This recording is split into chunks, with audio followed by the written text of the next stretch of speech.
Hello and welcome to Board Game Tweaker. My name is Mark. In this video we will be talking about the game Burgle Bros 2. It's a sequel to Burgle Bros. It's published by Fowers Games and I don't like this game. I love it. Burgle Bros 2 is a game about a casino heist and you can feel like Danny Ocean evading the bouncers and talking to the moles in the casino. The game came with a set of rules, which is this, and it came also with an update to the rules, which is called Casing the Joint. I will be comparing these two rule sets, combining them, and of course tweaking some rules to fit my taste. Here on the left side, I will be showing you the setup for the original rules, and on the right side, I will be showing you the Casing the Joint variant. The pool and the lounge events are placed face down in the original version. In Casing the Joint, the pool and the lounge events are placed face up. Next, let's look at how the chips are placed. In the original rules, all chips are shuffled together, one is discarded, and then all chips are placed face down. In Casing the Joint variant, the chips are divided into two groups. The moles, for example, are placed on the first floor and the more nastier chips are placed on the second floor. Each group is then shuffled, placed face down, and when done, flipped face up. So let's compare the two different setups. On the left you can see the original setup and on the right Casing the Joint setup. I prefer the original setup. The pool and lounge events add some randomness to the game and I really think that's in theme with events happening at those places. And the chips being placed face down, for me it represents people moving about in the casino and you'd never know their exact whereabouts. Ready? Ready. Wait. Are we gonna rob this place? Without knowing the floor plan? Oh, good point.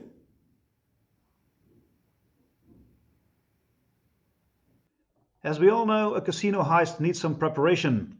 At least you would need the floor plan. So I added another phase to the game, happening before the actual heist would happen, calling it Casing the Joint. In this phase, you would discover the casino floor plan, testing the security by causing commotion and planting moles in critical areas. Playtesting this new phase took us half an hour, and after that you can start the heist. But somehow there was this feeling of starting again, so it wasn't as fresh as the first round. So I can really understand why they integrated the discovery of the casino floor plan into the heist itself. But I still think you need the floor plan in advance. So that's why I created these rules. First, set up the tiles like in the original rules. Then flip all tiles face up. Remove the owner's office, all count rooms and all surveillance from the first floor. Shuffle them and place them face down. Remove the safe, all count rooms and all surveillance from the second floor. Shuffle them and place them face down. This would represent having scouted the casino but being denied access to some areas or finding some doors shut. Finish setting up the chips like in the original rules, placing the pool and lounge events face down. Here's all of this in text to compensate for my accent. In the next part, I would like to discuss the most important rule update that came with the Casing the Joint variant. It's the drunk. When you move onto a tower with the drunk, you keep moving in the same direction, even through walls. Why does that happen? Then discard the drunk. He somehow gets vaporized.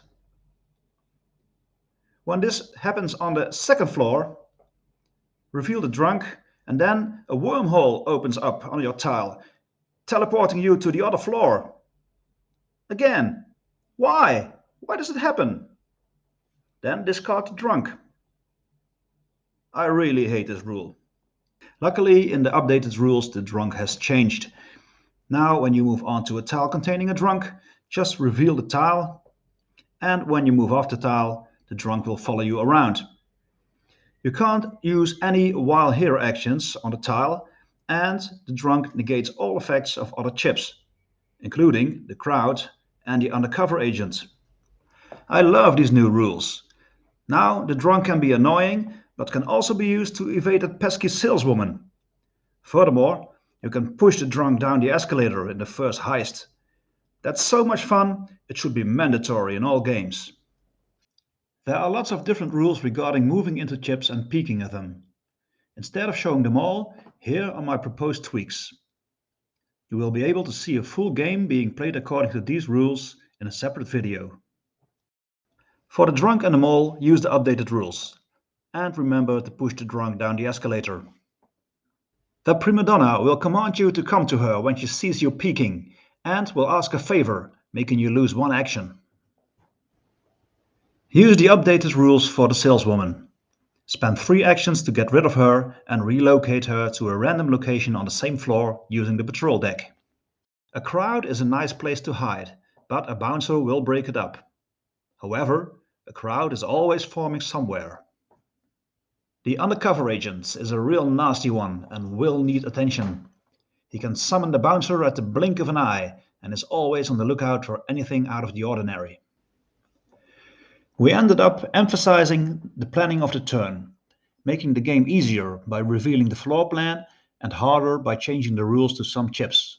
It still needs some playtesting, but for now it feels like you need to add 2 levels to the suspicion meter for balance. Thank you for watching this video, and if you enjoyed it, please let YouTube know. It will help others find this video.